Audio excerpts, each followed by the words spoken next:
During the 1980s, A Nightmare on Elm Street first introduced audiences to the iconic horror character Freddie Krueger. But as unsettling as the movie was, the true story that inspired director Wes Craven's creation of the supernatural killer is equally disturbing. This week, we examine the terrifying curse of the Dab Tsog.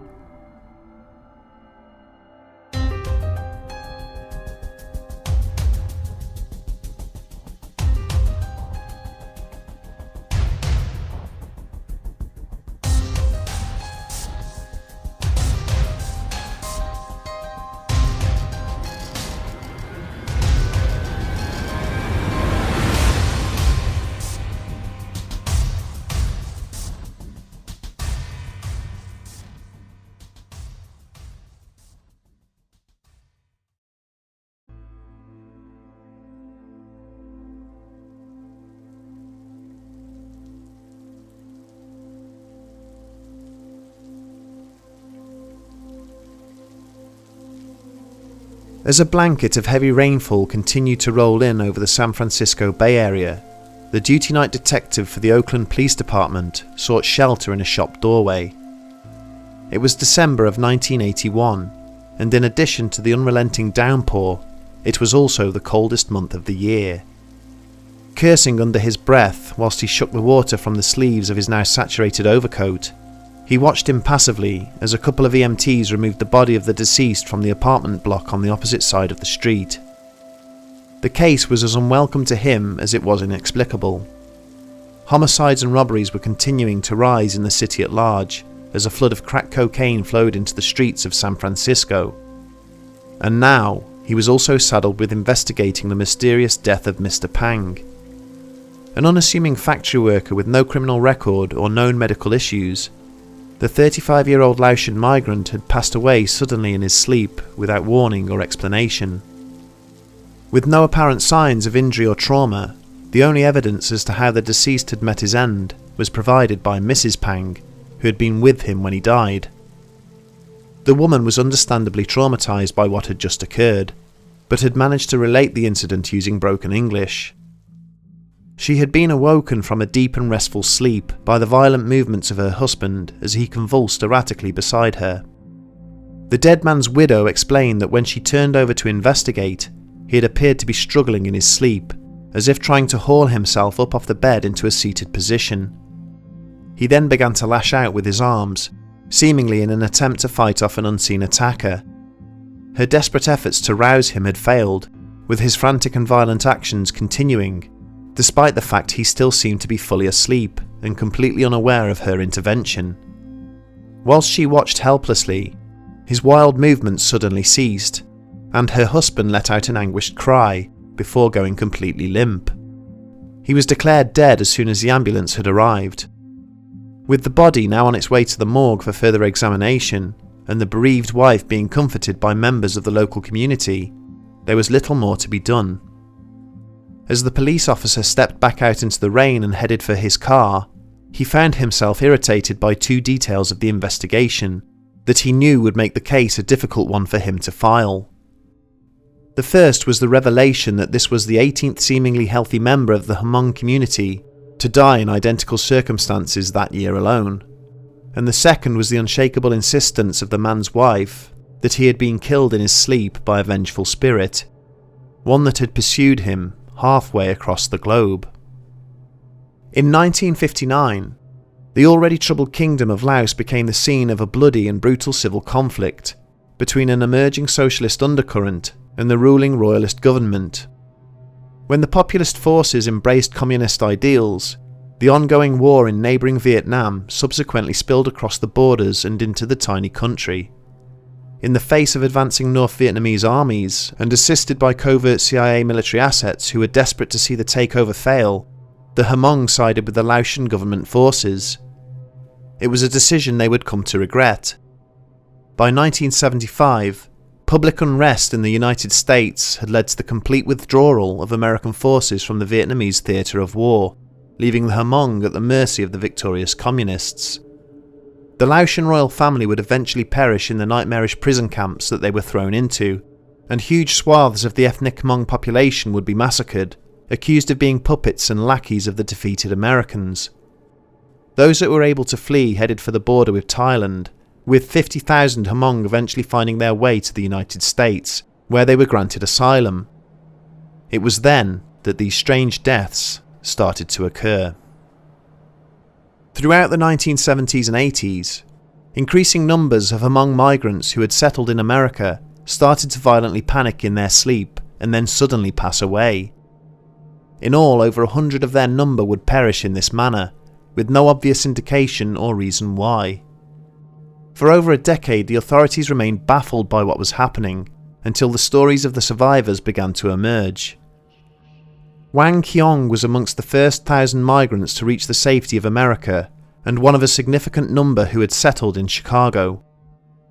Shortly after his arrival, he was asleep in bed one night when he sensed another presence in the room near to where he was lying. It was then that he became aware of a tall, pale-skinned woman watching him intently from the end of his bed. Qiong found that he was unable to move, and was forced to watch with growing horror as the slender figure slowly climbed up onto the bed, and then deliberately lowered her body onto his, crushing his chest. As the stranger stared angry and unblinking down into his terrified eyes, he felt his breathing start to become restricted and laboured. When Qiong tried to cry out for help, he found he could not even open his mouth, unable to do anything other than stare at the hateful female features that hovered mere inches above his face.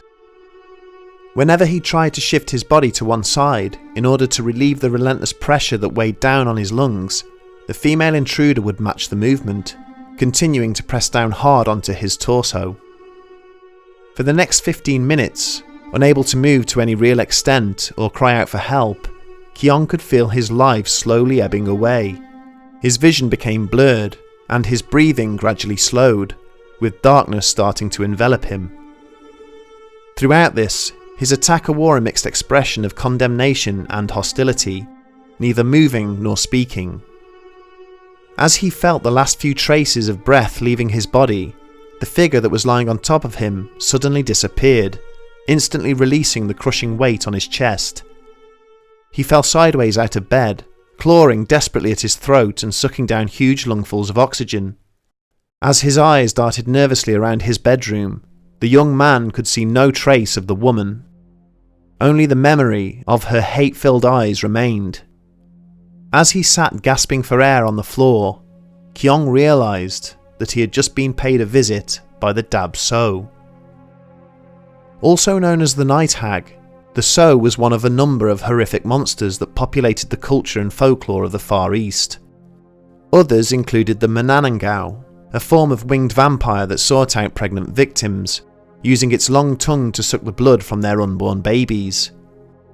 There was also the gruesome Pain and Gallon, a cannibalistic entity that took the form of a beautiful woman by day, but whose head separated from her body at night and floated across the field searching for prey, its entrails and spinal column dragging along behind it. The Tsog was a similarly nocturnal creature, dwelling underground or in mountain caves by day and roaming the countryside during the hours of darkness. It would sneak into residences and suffocate unsuspecting humans, stealing their souls as they died. Protection from these creatures could be achieved in the form of sacrifices and offerings to a family's departed ancestors, who would reward these acts of remembrance by watching over and protecting their loved ones. Descriptions of the Dab Tsog varied from survivor to survivor, suggesting that it possessed the ability to use its victims' fears and anxieties against them. In some cases it was only a shadowy outline, in others a fully defined person. Sometimes it would be clothed, on other occasions naked. The only common feature was that the entity always manifested as female in appearance, ranging in age from a young girl to an elderly woman. The attacks were not restricted to the United States, seeming to occur wherever the Laotian refugees had settled.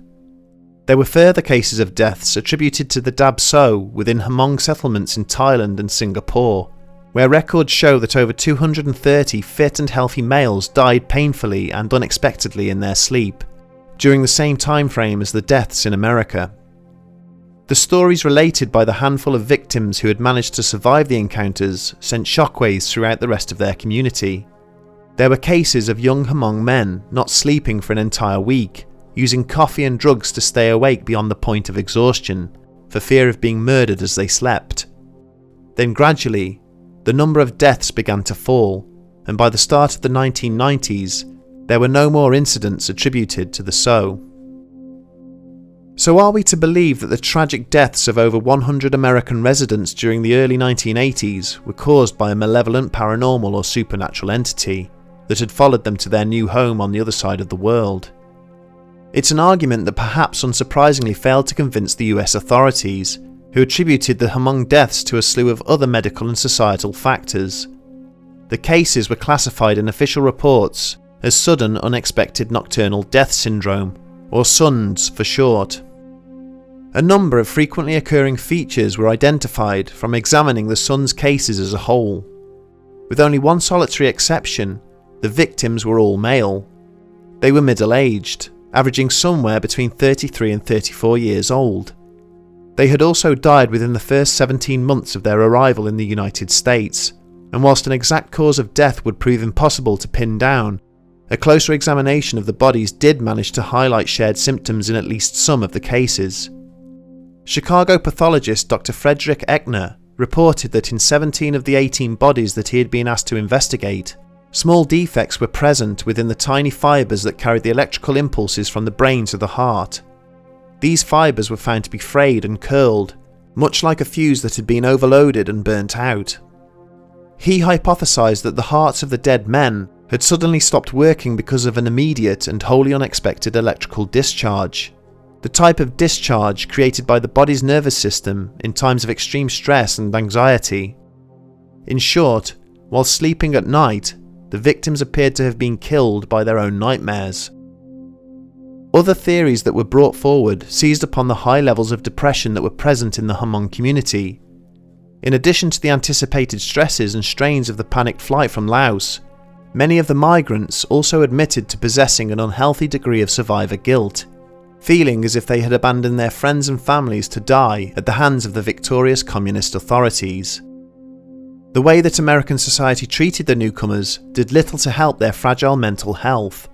The Hmong were often mistaken for either Vietnamese or Korean nationals by their new neighbours, which resulted in verbal and physical abuse. The American people were understandably exhausted and outraged by 20 years of bloody conflict in the Far East. There were many cases of aggression and violence towards the migrants, which was particularly sad, given that so many ethnic Hmong soldiers had died fighting against the communists. Increased levels of stress can sometimes cause significant sleep deprivation, and one possible side effect of this is a disorder known as sleep paralysis. This is exceptionally common, believed to affect up to 50% of adults at some point during their lives. During a paralysis episode, as the body is on the verge of falling asleep or about to wake, the subject temporarily enters a state where they believe they are conscious but cannot move. This can sometimes lead to hallucinations, with visions of intruders or strange demonic entities often reported by those who have experienced it. However, it is not usually fatal. Could the overwhelming stresses of integrating into a new culture and the observed defects in the nerve fibres have combined to turn this usually terrifying but harmless disorder into a deadly condition? It's an interesting question. There is also the possibility that the nervous and immune systems of the Hmong could simply not adapt to the pollution-heavy environment they now found themselves living in. In their Laotian homeland, they had lived off a natural and healthy diet. The rural communities enjoyed much cleaner air and extremely low rates of heart disease. Now residing in congested cities, choked by exhaust fumes and industrial pollution, and with cheap and easy access to fast foods, containing ingredients their bodies were just not accustomed to, there was a significant increase in their levels of congenital illness. The narrative provided by the migrants is a compelling one when viewed objectively. The fact that no children or old people were ever involved in the incidents certainly seems to indicate some form of targeting or sentient intelligence to the attacks. There is also an argument as to why the time frame in which the deaths occurred is so narrow. The move to America was a huge cultural shock to most Laotians, and it was their efforts to adapt and integrate into American society that allowed the SO to enter into their lives. The communist purge in Laos killed many Hmong elders and shamans, the people who had been tasked with keeping the Dab Tsog and other monsters at bay. The legend says that when the survivors settled in the United States, the amount of holy men amongst their number had dwindled to such an extent that there was now little in place to guard against the attacks by the night hag. Customs of sacrifices and offerings that had kept them safe in their beds whilst in Laos were slowly forgotten, removing the protection their ancestors had traditionally provided for them. With very few Hmong left in Laos to target, the Dab Tsog were also forced to leave their homeland, setting off in pursuit of the few believers that still feared them. For a brief period, they were able to hunt and kill with impunity, but their eagerness to steal the souls of their victims would also eventually be their undoing. As they gleefully culled the middle-aged bracket of survivors, the older migrants who believed in them also passed away from natural causes, but a significant portion of younger migrants ended up converting to Christianity, and in a short space of time, the number of Hmong who believed in the Tsog had all but disappeared. Scientists and doctors who have examined sons have never been able to conclusively diagnose the exact reason why the nervous system of the victims failed, but from the observations of Dr. Eckner, it seems apparent that the cause was psychological, rather than any kind of external factor, possibly related to a form of sleep paralysis. Something very painful and persistent was embedded in the depths of the Hmong culture, something that exposed the migrants to events of extreme anxiety, so extreme that it proved fatal for the minds of some of the people involved. Perhaps the most important question to be asked when examining the case of the Dab Tsog is this: what exactly is an evil spirit? Is it, as traditionally conceived, a paranormal entity possessing its own consciousness, acting with malicious will and intent?